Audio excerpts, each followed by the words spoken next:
So hello mga kabusing, welcome back again to my vlog. So sawadika, kapungka, salam alaikum po dyan. At syempre mabuhay po sa inyong lahat dyan. Sa mga nanonood po sa aking YouTube channel, hello po dyan. At sana ay nasa mabuti kayong kalagayan mga subscriber. At ang pag-uusapan natin ngayon mga kabusing is Miss Universe mga kabosing. So before anything else mga kabosing, intro muna tayo.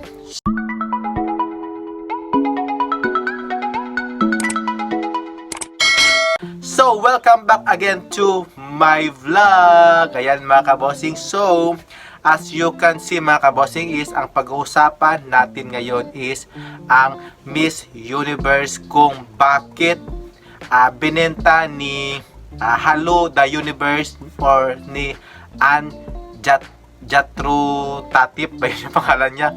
Ang hirap bigkasin mga kabosing. So si Hello Universe na lang tayo mga kabosing, kasi yan yung binansag sa kanya. So bakit nga ba binenta ni Hello Universe yung kalahating porsyento mula kay Raul Rocha mga kabosing ng Latin America, ng isang multi-millionaire na bininta sa kanya ng 16 million US dollar mga kabosing. So ang laki nun mga kabosing, about billion yata din yun, 50% mga kabosing. So pagmamayari ito ng Legacy Group of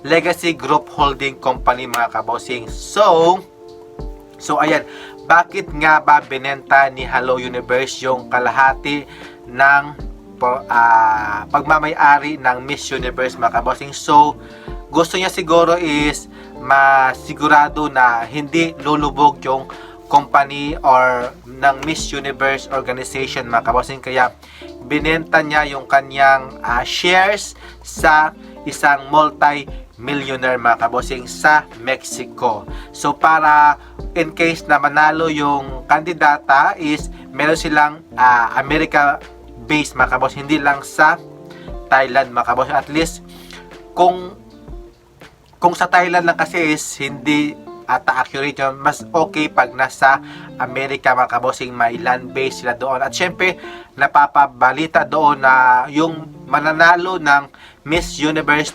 2024 is magkakaroon ng bagong sasakyan. At syempre yung ano ba yun, parang titirahan niya ata doon sa US mga kabosing. So excited tayo mga kabosing, baka may mga changes din doon na gagawin si Hello Universe. At syempre naman yung kay sa skincare na si Olivia Kido, ginawa siyang isang Vice President ng Miss Universe mga kabosing. So diba, so malay natin mga kabosing is siya yung magiging mata sa organization doon para maging fair ang laban. Sana maging fair naman ang laban pagdating this pageant, at hindi na lang puro mga Latina yung mananalo, kasi 50% doon is si Raul Rocha ng Latin America base mga kabosing. So baka next year is lagi na lang Latin yung mananalo at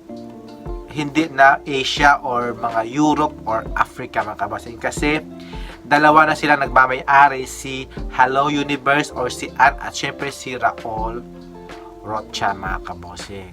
So what do you think mga kabosing? So